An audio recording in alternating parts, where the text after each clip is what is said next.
See on poliitiline kintsukaapimine.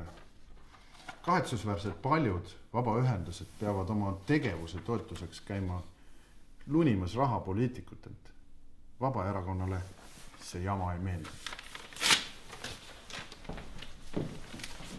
Meie tahame sisse viia nõndanimetatud 1% seaduse. See tähendab seda, et iga Eesti inimene, kes maksab tulumaksu, saaks 1% osa sellest suunata just nimelt sellele vabaühendusele, kes talle kõige rohkem meeldib.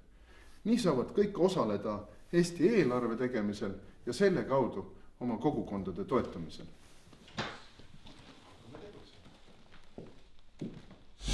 Me oleme veendunud, et koos teiega just niimoodi saaksime teha vabaühendused tõeliselt vabaks.